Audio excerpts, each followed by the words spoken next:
Hello दोस्तों। आज हम लोग बात करेंगे चट्टान की, रॉक्स।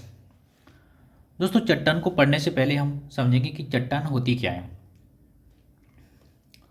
दोस्तों, पृथ्वी की सतह पर जो ठोस भाग होता है उसे हम चट्टान कहते हैं। कैसे?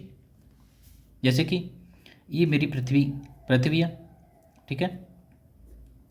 इस पे क्या होता है, पृथ्वी का जो जो ठोस भाग हमें दिख रहा है इसी को हम बोलते हैं चट्टान, ठीक है। यह चट्टान कई प्रकार के खनिजों से मिलकर बनी होती है। पृथ्वी की सतह पर मुख्य रूप से 8 प्रकार पृथ्वी की सतह मुख्य रूप से 8 प्रकार के तत्वों से मिलकर बनी है। कितने तत्वों से? 8 प्रकार के तत्वों से। इसमें सबसे अधिक मात्रा ऑक्सीजन की होती है। कितनी? ऑक्सीजन की मात्रा कितनी होती है? 46%।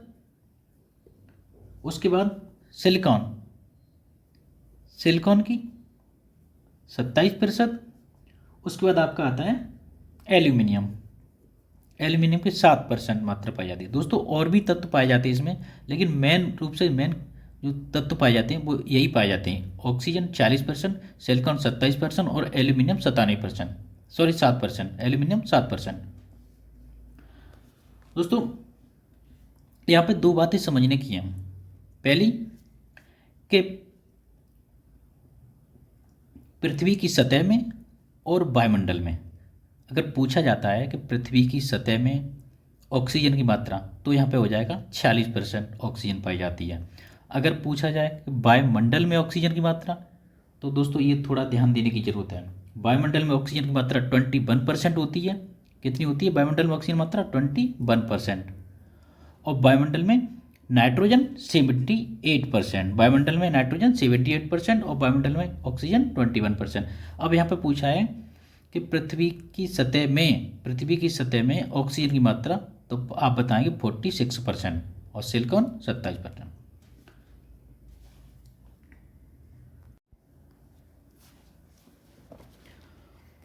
दोस्तों, अब हम देखेंगे चट्टान के प्रकार।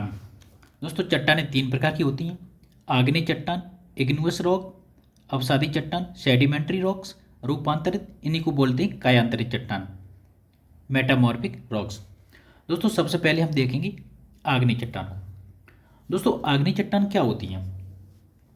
दोस्तों, मुझे पता है ये चट्टानों का निर्माण कैसे होता है, ज्वालामुखी प्रक्रिया से। ज्वालामुखी प्रक्रिया कैसे होती है?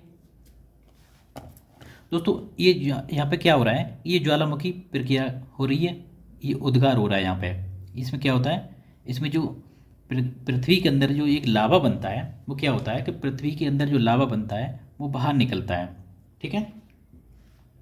किसी भी ज्वालामुखी के उद्गार क्रिया के माध्यम से बाहर आने वाले पदार्थ को मैग्मा कहते हैं। ये क्या हो रहा है, ये मैग्मा बाहर आ रहा है, ठीक है। मैग्मा या लावा कहते हैं।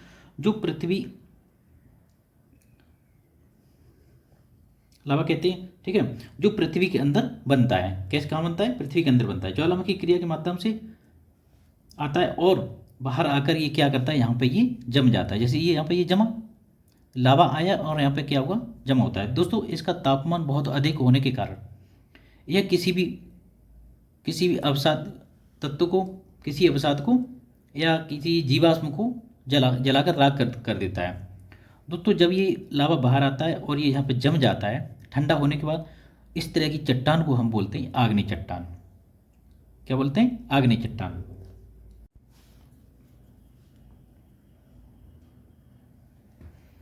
दोस्तों, ये जब लावा यहाँ इकट्ठा होता है तो ये कौन सी चट्टान बनती है? आग्नेय चट्टान, ठीक है। दोस्तों, जब ये आग्नेय चट्टान क्या होता है, हवा पानी के साथ मिलने के बाद जब ये टूटती है, छोटे छोटे टुकड़ों में टूट जाती है, तो इसमें क्या होता है कि इसमें जीवाश्म और बहुत सारे अवसाद इकट्ठे होते हैं और परतें बनती हैं। और ये प्रक्रिया थोड़े समय में नहीं, बहुत हज़ारों सालों में होती है। तो क्या होता है कि इसके बाद फिर जो चट्टान बनेगी, तो वो कौन सी चट्टान बनेगी? अवसादी चट्टान। क्यों? क्योंकि ये अवसादों से बनी है। तो इसमें क्या होता है, अवसाद पाए जाते हैं। अवसाद जब पाए जाएंगे तो यही अवसाद आगे चल के बहुत लंबे समय बाद इसमें क्या होता है कि इसमें जीवाश्म ईंधन बनता है, डीजल पेट्रोल। तो क्वेश्चन पूछा जाता है कि डीजल पेट्रोल या जीवाश्म ईंधन कहाँ पाया जाता है? तो अवसादी चट्टानों में। आगे क्या होता है दोस्तों, ये आग्नेय चट्टान बनती है, उसके बाद क्या होता है, अवसादी चट्टान बनती है। आगे क्या होता है कि ताप और दाब के प्रभाव में इन चट्टानें जब टूटती हैं और रासायनिक क्रिया के द्वारा इन चट्टानों को टूटती हैं और अवसाद टूटकर छोटे छोटे कणों में विभाजित हो जाती हैं। एक विभाजित होकर क्या करती हैं, एक चट्टान का रूप ले लेती हैं। दोस्तों उन चट्टानों को हम रूपांतरित चट्टान कहते हैं। क्या होता है, आग्नेय चट्टान और अपसादी चट्टान जब टूटती हैं तो एक नया चट्टान के रूप में रूपांतरित होती हैं। उसी चट्टान को हम कहते हैं रूपांतरित चट्टान। क्या कहते हैं, रूपांतरित चट्टान। दोस्तों इस ज्वालामुखी क्रिया के अंतर्गत कभी कभी क्या होता है कि ये लावा बाहर ना आकर इसी में अंदर ही जम जाता है और कई रूप धारण कर लेता है। तो उन रूपों में हम देखेंगे, एक होता है जैसे भीतर चट्टान के मध्य ठंडा होकर जम जाने के वाला विभिन्न आकार ग्रहण कर लेता है। तो इस आकार को हम अलग अलग नामों से जानते हैं। जैसे जब ये क्या होता है कि जब उल्टी कटोरे की, जैसे यहाँ देखें तो ये एक उल्टी कटोरी जैसी स्थिति बन जाएगी, ऐसी कटोरी स्थिति बनती है। अगर उल्टी कटोरी जैसी स्थिति बनती है तो उसे हम बोलते हैं फैकोलित। क्या बोलते हैं, फैकोलित। उल्टे कटोरे को फैकोलित बोलते हैं। और यही स्थिति जब सीधे कटोरे की होती है, ऐसी स्थिति बनती है, ऊपर को मुंह खुला हुआ, तो उसे बोलते हैं हम लेपोलित। क्या बोलते हैं, लेपोलित, लोपोलित। सीधा कटोरा लोपोलित और उल्टा कटोरे की जब स्थिति बनती है वो, तो हम बोलते हैं उसे फैकोलित।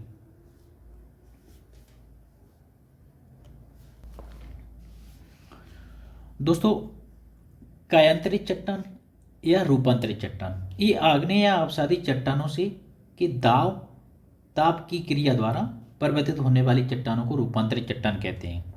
कौन सी चट्टान, रूपांतरित चट्टान। इनमें ताप और दाब के द्वारा रूपांतरित चट्टान कहते हैं।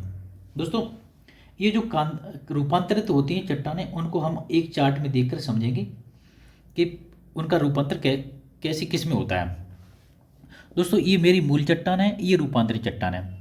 आग्नेय चट्टान में जो ग्रेनाइट होती है वो बदल जाती है नीस में, और जो बेसाल्ट होती है वो सिस्ट में, गैब्रो होती है वो सर्पेंटाइन में, और बिटुमिनस कोयला जो होता है वो ग्रेफाइट में बदल जाता है।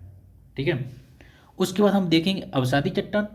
अवसादी चट्टान में क्या होता है कि जो सेल होती हैं वो सिलेट में बदल जाती हैं, चूना पत्थर होता है वो संगमरमर में बदल जाता है, और बालुका पत्थर होता है वो क्वार्टजाइट में बदल जाता है, और डोलोमाइट ये भी संगमरमर में बदल जाता है, और लिग्नाइट कोला ये एंथ्रासाइट कोला में बदल जाता है। दोस्तों एंथ्रासाइट कोयला में सर्वोत्तम किस्म का कोयला पाया जाता है। कोला होता है, कैसा होता है, सर्वोत्तम किस्म का कोयला एंथ्रासाइट होता है। दोस्तों ये मेरा सबसे लास्ट है रूपांतरित। तो रूपांतरित चट्टानों में जो सिलेट होती हैं वो फाइलाइट में बदल जाती हैं, और फाइलाइट होती हैं वो सिस्ट में बदल जाती हैं। दोस्तों हम लोगों ने थोड़ा सा ये चट्टान को समझने की कोशिश की। दोस्तों अगर वीडियो अच्छी लगी हो तो लाइक और सब्सक्राइब जरूर कर दीजिए, और दोस्तों मैं इसी तरह की वीडियो आगे भी देखने के लिए सब चैनल को सब्सक्राइब जरूर कर दीजिए। थैंक यू दोस्तों, जय हिंद।